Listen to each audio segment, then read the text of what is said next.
Boa noite a todos, sejam todos bem-vindos aqui mais uma vez ao canal da Fraternidade Espírita Candeia de Maria. Espero que a semana de vocês tenha começado bem e que essa reflexão de hoje possa ajudar a todos nós a ter uma semana um pouco melhor e que também a gente possa levar esses ensinamentos, né, as palavras do Evangelho traduzidos aqui à luz da doutrina espírita, que a gente possa levar isso para a nossa vida e que a gente possa caminhar, né, e subir um degrauzinho de cada vez para a gente ir se melhorando, né, na busca da evolução, na busca da perfeição, né, que Deus espera de nós, né, e que Jesus nos trouxe, né, o caminho. Hoje queria falar um pouquinho sobre o capítulo 23 do Evangelho segundo o Espiritismo, que ele fala um pouquinho sobre, ele tem várias partes nesse capítulo que fala sobre uma moral um pouco estranha, né? Que parece em algum determinado momento, quando a gente lê a primeira vez, parece que ela não condiz, né, com os ensinamentos que Jesus trouxe no restante todo do Evangelho, né? Então, essa moral estranha, para que a gente entenda um pouquinho, né? A gente fala depois um pouquinho sobre o trecho aqui do Evangelho, mas para a gente entender primeiro o que é essa moral, né? E como a gente vai comparar essa questão moral aí com o nosso com o nosso caminhar, né, aqui na Terra. Então, primeiramente, a moral. Moral é um conjunto de normas, princípios e costumes que orientam o comportamento humano. Ele é baseado em valores de um grupo ou comunidade, né, que organiza e define o que é certo e o que é errado. Então, quando a gente fala de questões morais, as questões morais são muito subjetivas, né? O que é para uma cultura, né? A moralidade de uma cultura é diferente de questões morais de outras culturas, né, regiões e tempos, inclusive, né, e lá então, quando a gente pensa, né, o que é correto para um, o que não é correto para o outro, fica subjetivo, fica estranho. Como a gente pode julgar, como a gente pode analisar? Então, o Clóvis de Barros, né, que é um filósofo que eu gosto muito, ele diz que a moral é uma conduta pessoal e individual. Não é autorizada e também não é punitiva. Não tem fiscalização, porque é uma decisão própria por cada um que considera a sua conduta mais digna e coerente com os seus princípios, né? Então, não é uma questão de ser pego ou de ser punido. Então, o que ele traz aqui é que a questão moral é muito mais individual, né? É algo muito mais referente ao que a gente pensa e a nossa conduta, né? E não propriamente dita uma regra, né, ou lei, né? Então, a questão moral não são um conjunto de leis que você deve seguir, né? Um conjunto de orientações que você deve seguir. Se você está fazendo isso aqui, tudo é moral, né? Ele traz mais esse sentido de que o que a gente deve fazer ou não, né, de certo ou errado, ele é muito mais individual por conta da coerência do que a gente acredita, né? E aí, falando sobre isso e pensando, né, que, se as questões morais se alteram de indivíduo para indivíduo, né, e lembrando que a gente somos todos indivíduos falhos, né? Então, se as questões mudam, as questões morais mudam da visão de cada um, e elas também mudam em relação às culturas, em relação a tempo.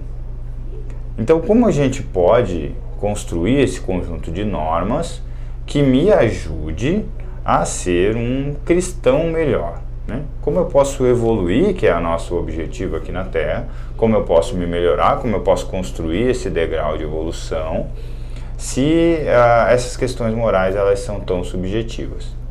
Aí a gente entra, né, na questão principal, que é a moral do Cristo, né?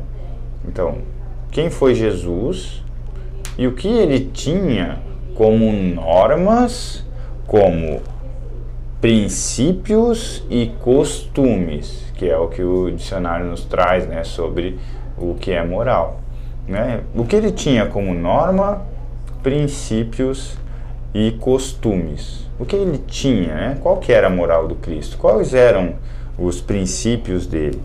Então, os princípios de Jesus eram bem simples e bem claros, né? Dentro do Evangelho se traz tudo isso: o amor, o perdão, a benevolência, a fraternidade, a caridade, né? Fazer o bem, né? E a misericórdia e a justiça, né? Coloquei aqui como elementos aí que trazem. Então, Jesus, ele não escreveu nada, mas o que escrevem sobre ele, o que trazem, né, dentro do Evangelho sobre a sua conduta, sobre os seus costumes, sobre a forma que ele agia, era uma forma sempre de trazer para o exemplo, né? Ele sempre trazia o seu exemplo de atitude e não de fala, né? Principalmente nas suas atitudes, de que fazer o bem e praticar a caridade era o caminho para o reino de Deus, né? O seu reino que não era desse mundo, né? Como eu falei até na outra palestra sobre a vida futura, né? do reino de Deus que não é desse mundo. Então, a sua conduta é o que nos leva a isso, né? Então, a conduta moral de Jesus era justamente o entendimento de que o amor ao próximo, né, e buscar na sua vida fazer o melhor para o próximo era a sua principal moral, né, era a sua principal conduta moral. Ele entendia, então, que o princípio da vida, né, de Jesus, o princípio da sua vida, era de fazer, quando a gente pensa nas curas, né, quando a gente pensa no afastar os demônios, né, que são os espíritos obsessores, quando ele sentava, né, numa pedra para pregar, para ajudar as pessoas a se melhorarem, né, intelectualmente, moralmente, entenderem um pouco dos princípios da vida e entenderem um pouquinho sobre os princípios da vida futura, sempre, né, todas essas suas ações, né, a questão lá dos pescadores, né, no momento que ele pede para jogar as redes e consegue os peixes, no momento que ele faz a multiplicação dos pães, até na pequena situação lá do vinho, né, de transformar água em vinho, em todos os momentos ele nos ensina que a sua preocupação maior era uma preocupação de que a vida do outro fosse um pouco melhor depois que passasse por ele. Depois que a pessoa tinha o contato com Jesus, né, seja aprendendo, seja observando, seja ouvindo uma palavra, né, seja sendo perdoado, né, como a mulher adúltera, né, sendo curado ou sendo tendo os espíritos obsessores afastados de si. Em todas essas situações, passar pela vida de Jesus, encontrar Jesus, ela era um momento de melhoria de vida. Então, Jesus mostra que a sua conduta moral, ou seja, os seus costumes, né, o que ele fazia, os seus princípios, eram baseados no amor. Porque o objetivo dele de vida, e ele mostra, né, durante todos os exemplos que ele deu durante a sua passagem aqui na Terra, que o objetivo dele principal era que a pessoa tivesse uma vida melhor, né? Ter uma vida melhor, era esse o objetivo de Jesus, né? Durante a sua vida, melhorar a vida de cada um, né?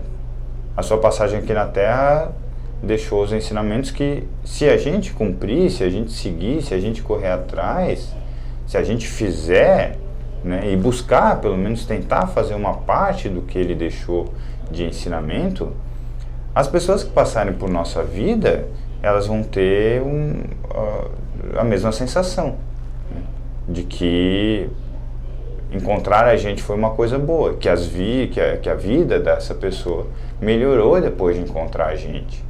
Então, a nossa busca de moral, né, de conduta, ela precisa ser essa. Ela precisa ser, claro, cada um com as suas preocupações, cada um com a sua vivência, cada um com as suas responsabilidades de família, de emprego, de trabalho e tudo mais, mas também entender que é necessário que a gente faça algo além, né? E que é importante, que é caridade, né? Que é fraternidade, ajudar o próximo, né? Fazer com que a vida do próximo seja um pouco melhor depois de passar, né? Depois de se encontrar conosco, né? E aí, entender, né, a moral de Jesus, né, buscar entender um pouco dessa moral do Cristo, é conseguir interpretar um pouco da lei de Deus, do que Deus espera da gente, né? E é importante que a nossa conduta moral, que o nosso movimento, né, de melhoria, ela seja algo internalizado, né, primeiro, né? Ela precisa ser de dentro para fora.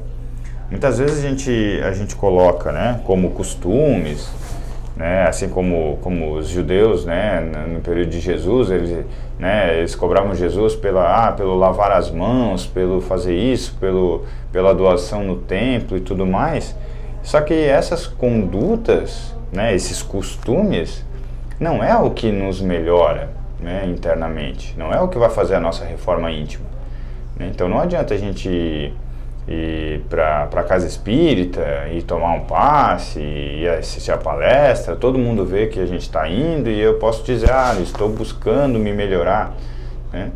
Se essa conduta ela for só externa, só material, né? Não adianta eu ir para a missa, não adianta eu ir para o templo, não adianta, né, eu ir para lugar nenhum, não importa a religião, não importa a vertente religiosa, né, e a sua prática, se a gente não internalizar isso, né, se a gente não mudar a nossa conduta de dentro para fora, né? Então só ir lá e cumprir com rituais, cumprir, né, eu preciso ir lá todo domingo, então eu já cumpri com o que Deus espera de mim e aí o resto da semana eu posso fazer o que eu quiser.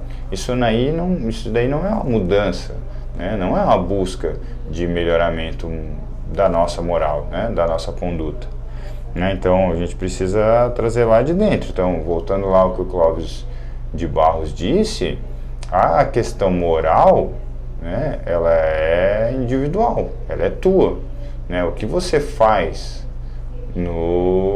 quando está só você, o que você faz quando ninguém está olhando, aquela ideia lá do sorria, você está sendo filmado. Estou avisando, você está sendo filmado, não faça nada de errado. Então a sua conduta,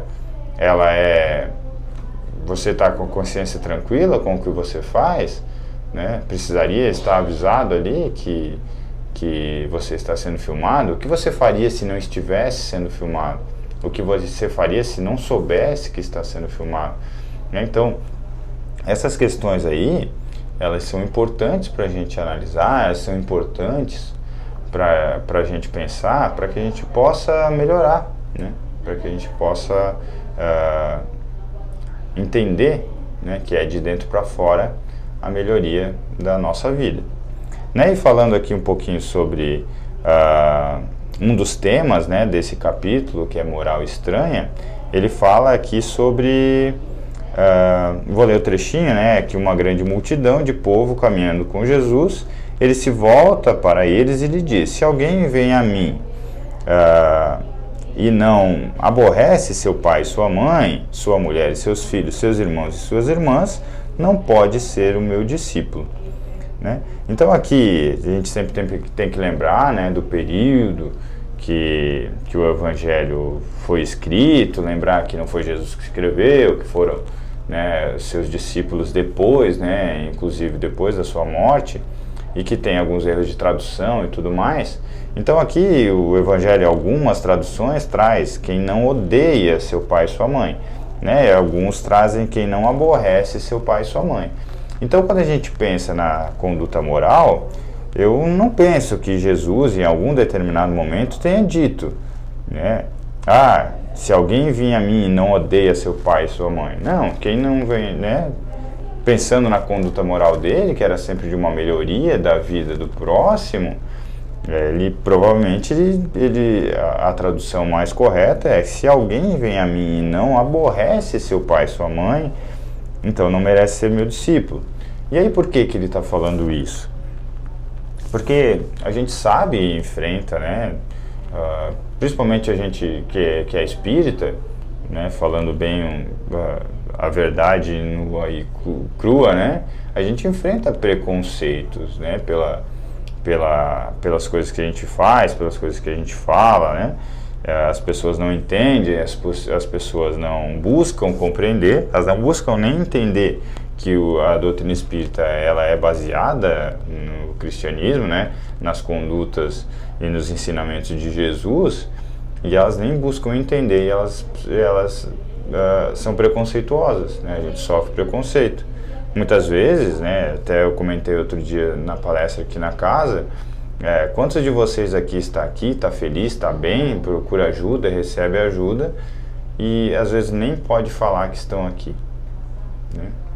Quantos de nós, né, infelizmente eu não precisei, né, passar por isso, mas quantos de nós, às vezes nem para a própria família não podem falar, né, que estão indo na casa espírita, que estão buscando uma ajuda espiritual. Então, o que Jesus passou naquele tempo é bem parecido com isso, né? Jesus falava de coisas que as pessoas não entendiam, falava de coisas que tiravam um pouquinho elas da zona de conforto. Jesus falava de coisas que tiravam um pouquinho do poder das pessoas que tinham o poder, né, naquele período. E a religião, né, a gente sabe que ela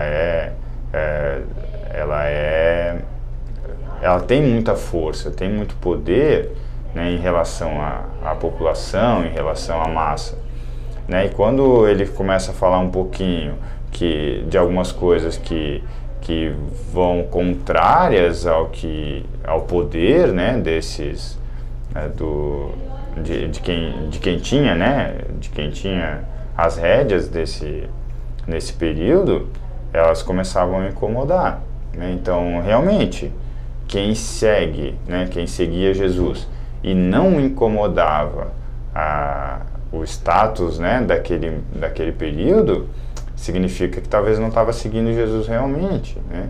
Então, quem seguia Jesus geralmente aborrecia, né? O pai, ou a mãe, ou o irmão, ou a irmã, né? Ou o vizinho, ou a vizinha, ou o esposo, ou a esposa. Quem seguia Jesus incomodava um pouco, né? E então, ser seguidor de Jesus, né, quando a gente fala que vou deixar de fazer algo porque eu preciso ir no trabalho na casa espírita, né? Às vezes as pessoas olham torto pra gente, né? Mas vai deixar de fazer por causa né? Só por causa de um dia de trabalho, é só faltar, né? Então tudo isso a gente enfrenta ainda, né? Porque não é, como a gente disse, né? A busca da melhoria, ela precisa ser interna, né? Ela precisa ser nossa. Não é só fazer, não é só cumprir com alguns determinados